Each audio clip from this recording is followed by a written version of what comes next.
Hello, everyone, and welcome back to the Sedona International Film Festival. I'm your host, Carol Kahn. We are coming to you live from Yavapai College at the Sedona campus, and we'd like to thank Northern Arizona Healthcare as our sponsor.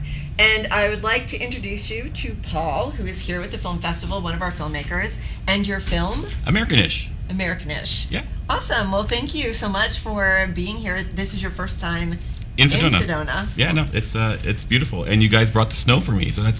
I'm honored. I'm honored just for me. Yeah, we went like this. We ordered it and said, "Pause here." Exactly. So it's got to snow. Yeah. So I'm getting the whole Sedona experience. Awesome. So when did you get in town?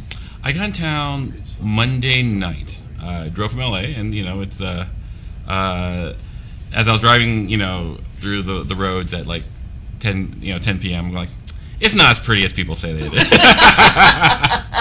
but then my wife and I wake up in the morning and it's like, oh, this is quite stunning. but at night it looks like anywhere else. Right, it's dark. I know it's that pleasant surprise opening up the curtains and just seeing this beautiful scenery. Yeah, no, it's like they say oh, every time I go, I'm going to Sedona, oh, it's so beautiful. I go like, I've been to beautiful places in the world, but they go like, oh, it's so beautiful. And now you know why people want to keep coming back. I find there are a lot of people here when I talk to them. They're locals, but they're transplants from somewhere. I haven't met anyone who's like born and bred here. I feel like, I've lived in the East Coast, I've lived in the West Coast, but just come here and this is where I call home and blah blah blah. I was like, wow, no, this is quite cool. Yeah, it's stunning. It's beautiful. To me, it's like I feel like I'm living on vacation every day. Sure. Yeah. It feels like a postcard. Yes. Well, tell us a little about your film. That's why you're here. Yes, and my commentary on your vistas. Yes. Let's see. My show is called Americanish. I'm a producer on the film. The director and lead actress could not be here, sadly. But it's basically a comedy about 3 American Muslim women who are trying to make their way in New York. Just your classic American story. And I saw some clips about it. It looked really cute and really funny about. Thank you. I appreciate that. And I do know that we have a trailer for the film, right? So I want to take a look at that. So we'll play that first.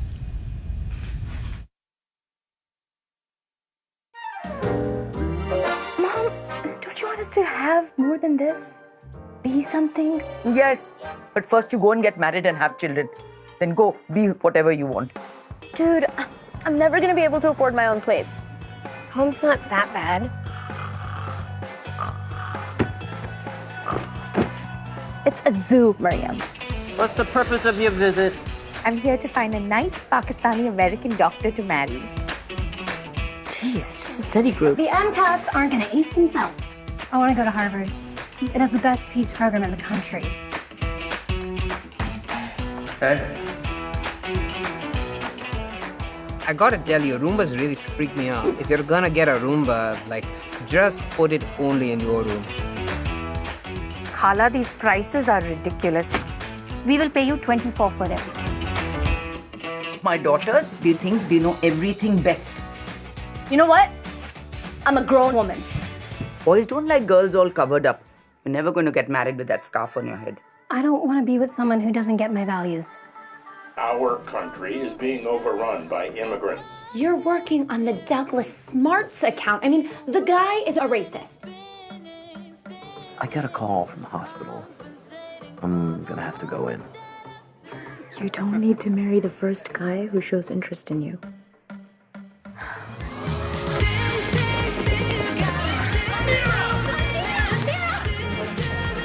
Everybody's gonna get what they want. This is America. A land of dreams.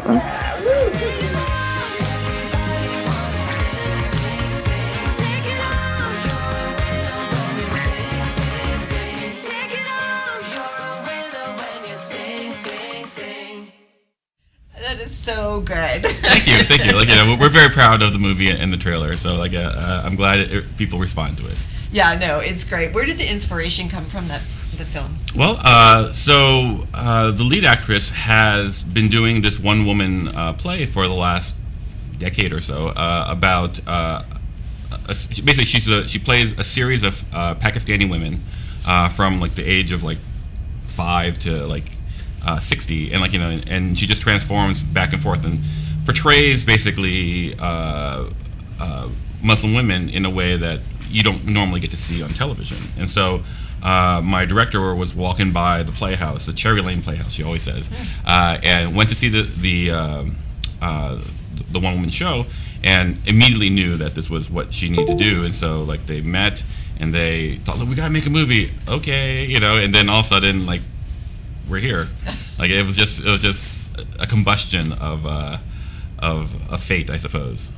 Well, it just seems like the women that are a part of this all like got along, or it just the synergy of it seemed really good. Yeah, no, it was great. Like like movie making is a arduous process, but like I think part of what makes the movie great is the chemistry between all the people behind the scenes and in front of the camera. I think everyone, the actors, really gelled in a way that was beyond what we expected. It was as much as we hoped, but like but you kind of hope for everything, and you settle for less. But like we got even more than we expected, I think. Yeah, was the casting difficult for that? It was very interesting. I didn't come a part of that casting process, but we had a great casting director, and she was able to get various people. But more importantly, like one of the mother in the movie, Lulette Dubé, she's like Bollywood royalty. And she really enjoys working with first-time female directors, feature directors, and so like she got the script and she really wanted to do it, and in some ways that brought a lot of opened a few doors for us. Mm-hmm. So this is a feature film, but it looks to me more like it's a weekly sitcom. We get that a lot. We get that a lot. I think that speaks to the richness of the characters. I think like people can see. Regardless of whether you're a woman or Muslim or whatever, I think you can see yourself in these situations. Like, for me, I always go like, my parents want me to be happy, but they want me to happy doing what they want me to do. And like, that's just a universal thing. Right. So, like I said, we're very proud of it. Like it's been a labor of love, and it's produced fruit that we really can stand by. So what is your favorite part of the whole film? Like, you mean like in the actual film or the process? In the actual film. I am a big fan of the wedding because there are a bunch of colors, and like it just feels so rich and vibrant.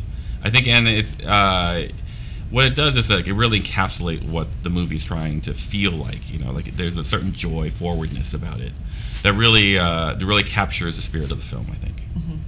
And then your role as producer? Basically, I make sure people don't quit.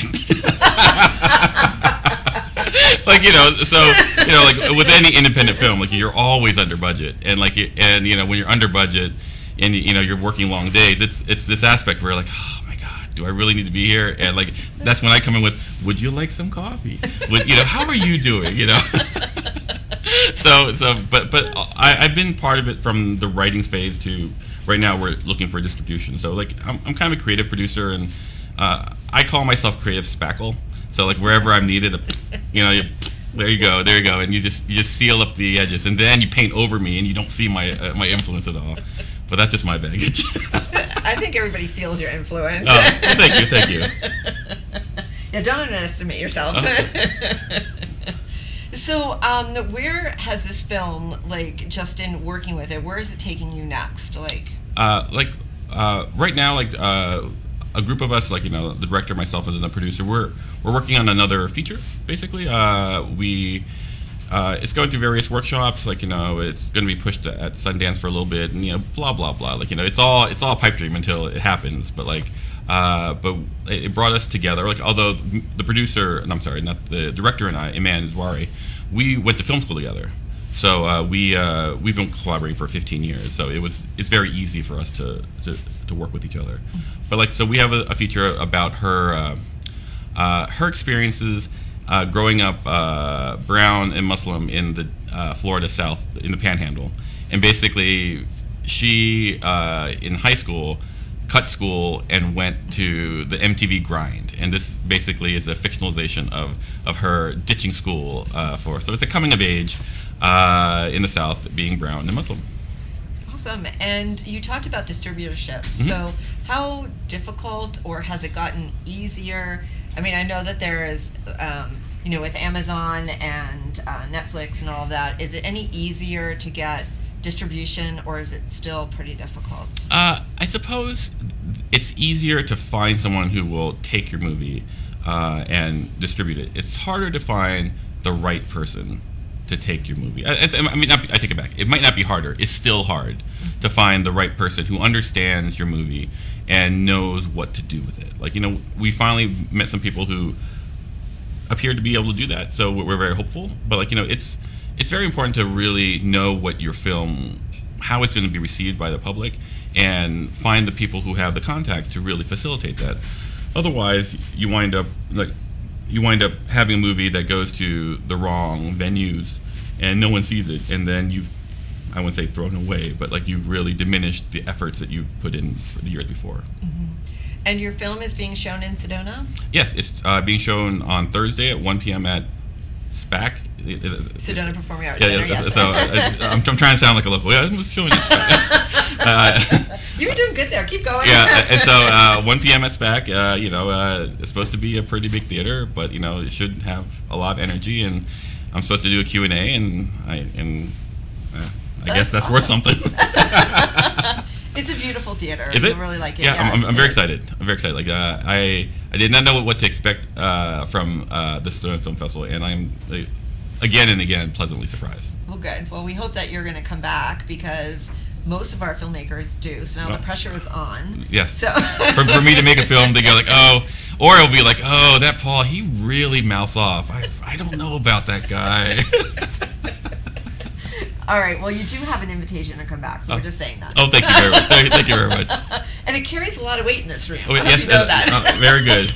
And the viewers out there, It does. It does. So, how can people find out about your film? This is where I fail. If you type in Americanish movie in Google, you'll find it. But there's a real spiel that I never say.